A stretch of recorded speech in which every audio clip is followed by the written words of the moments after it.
Welcome back to my YouTube channel. Thank you very much for subscribing. We are glad that you could join us today to listen to what we have to say about business partnerships. Every week we upload 2 videos that touch on business and personal success, and we are glad that you could join us. Today I would like us to discuss business partnerships and see, are they good, are they not so good, or do we get into some, or do we avoid them altogether? So I've had countless people speak to me about partnerships they've gotten into and how bad they were, and how good they were. Personally, I've been into, I think, 3 business partnerships. And don't get me talking about the first business partnership I ever got into. It didn't end up very well, and but I am happy that I learned lessons that I've used to teach my coaching students, and the lessons have been applied very well. So business partnerships matter, and business partnerships are good. That is what I would like to say. They are good for business. One, because business partnerships will help you broaden your reach. What does that mean? It means there's what Betty Mora knows and there's what another person knows. So if I'm in business partnership, probably I'm in coaching, and let's say someone else is in HR. So if probably we get into a partnership, that synergizes our efforts very well, and we are able to probably come up with a superior product than I would come up with alone. So partnerships will help you, make your product or service more weighty than it would have been if you were alone. Number 2 benefit of partnerships is that you or me are able to reach a wider group of people than you would reach alone. What does that mean? It means the people I know are as much, but the people another person will know. I mean, you have a group I have a group I have a group I know. So when we synergize, or imagine we are 5 of us getting into a partnership. So probably Betty knows 50 people, another person knows 100 people, another person knows 1,000 people. So that means I am able to reach a wider platform of people than I would have reached if I was alone. So that's a good thing about business partnerships. And the other reason why business partnerships are good is the fact that you can increase your outcomes. I probably will be able to help people increase their business revenues by probably 10 times. However, if we are 5 of us, imagine 5 business coaches in a room. We'll then probably be able to do 50x or 20x or 30x. Maybe we are going to raise it up. If I am able to do 10x alone, then that means we can do 50x when we are many of us. So that means our outcomes are better than when I am alone. And of course, business longevity. I mean, you are able to, if that business was to run for 10 years when someone is alone, it could run for 30 years if you are 5 of you. So that's a good advantage of doing business partnerships. However, there is a downside to partnerships, and research has shown that most business partnerships, by 3.5 years, they are gone. They are down. People are fighting. People are killing each other. They are suing each other. They are not friends. They don't see eye to eye, and it's not good. It's nasty. For the cases I've handled, I've not seen people who were in partnerships and they were very excited coming to my table. However, we quickly realized that some of the reasons why business partnerships don't work are reasons that we can address even before we get into that partnership. Now, I am a business coach, and I feel bad when people come and tell me we were doing this amount of revenue, now we are not doing this amount of revenues, or we have this amount of money in the bank, we can't see eye to eye. What do we do?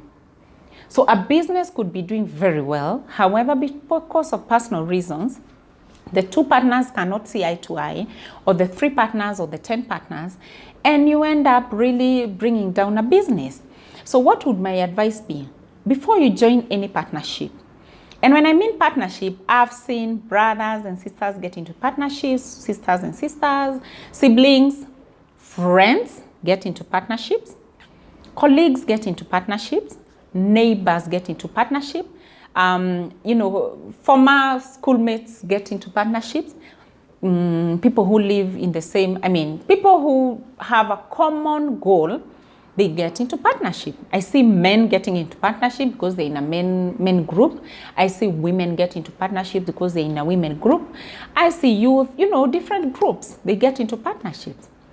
Now, what do you do so that you ensure that whatever partnership you're getting into at least can last for 10, 20, 50 years? And there are partnerships that have worked, we know about them, and they've gotten businesses to very high levels. So number one, and what has worked for me, most important, and a lot of my fellow coaches, is trusting your gut feeling. Now, 90% of the time, your gut feeling is right about a person. And I know there's a video we did about you trusting your gut feeling about people. Trust your gut feeling. When communicating with that person on email, on phone, face-to-face, having a meeting, when you decide to share lunch with them, trust your gut feeling about them, especially if there are people who are just getting introduced to you. If your gut feeling tells you this is a good person to go with, probably they can qualify for the next level. If your gut feeling tells you no, despite the money, despite the connections, despite whatever it is, I would say be cautious about that relationship. So number one for me has always been and should be trust your gut feeling. Number two, so if that person, you like them, your gut feeling tells you it's okay, you can move to the next level, the 2 of you or the 10 of you or the 50 of you, you need to sit down and agree on role specification. Who does what? You see, the reason people fight is because you didn't agree who does what and at what point. So Betty starts doing her coaching programs, and then all of a sudden she's doing the video shooting, and then she's selling the program, and probably I'm doing what I wasn't meant to do. Or the other person who we agreed to work together is developing courses or doing really what we didn't agree. Actually, most people who come to me, I ask them, how did you get into this partnership? They just tell me, we resigned from work together. I had some money, she had some money, or he had some money, so we decided to start a business. I asked them, what was the agreement? There was none. What did you agree about roles? None. Nothing. There's nothing on the table. So when you do that, when you agree on the roles, stick to that role. Stick to your role, let the other person stick to their role, and that partnership is likely to go quite far. Number 3, beware of your ego. Beware of your ego. You've already agreed that Betty does this, and you do this, and the other person does that. Don't let your ego come into play in such a way that, you don't want to receive feedback from your fellow partners. You do not want to receive criticism. You do not want to receive correction. Actually, you don't even want suggestions. There are those of us who get into partnerships, and because you agreed on roles, you also do not even want suggestions. And every time they give you suggestions, you rubbish it. And that's not going to be very good. So agree on, beware of your ego so that it doesn't rise above the benefits that you could find from a partnership. And number 4 is the chief cause of breakups in partnership, and it is called money. Money, dollars, money. Money, I think 90% of the time, partnerships break because of money. I have seen partnerships run very well until money hit the bank account. They were working very well when they were looking for contracts. They went together and delivered whatever it was they were supposed to deliver. They agreed on everything else until the money hit the bank account, and people started saying, I'm the one who did this. This was my biggest chunk. The biggest chunk of work was done by me. And people really cannot agree simply because there's money in the bank. So you need to agree. What happens to the money? We don't have the money right now, probably when you're starting. When money comes, what happens to the money? Please never proceed with a partnership before you agree what happens to the money. And lastly, it's just being humble and accepting your partner's, traits or personalities. We are different personalities. We come very different. By the way, as you pick your partners, look to see, do your personalities agree or not? If they don't agree, please don't get into that partnership. When finally you get into a partnership, you need to appreciate the other person's personality.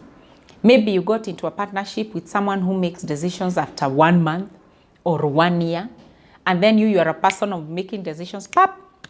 You've already decided you want to go ahead, and this person feels like you need more time to think, or there's money in the bank, you feel like you should get the money and expand the business, and this person feels like we should let the money lie there for 1 year, and then it is very important that now you're in this partnership, accept that that person is the way they are, and you're not going to be changing them very soon because they are grown-ups, and then be humble enough to go with that. So those are the 5 pointers I would like to give for today. I know there are many more. We'll keep talking, we'll keep doing these videos, so keep it here. Share this video with your friends, your relatives, and those you care about. Thank you very much.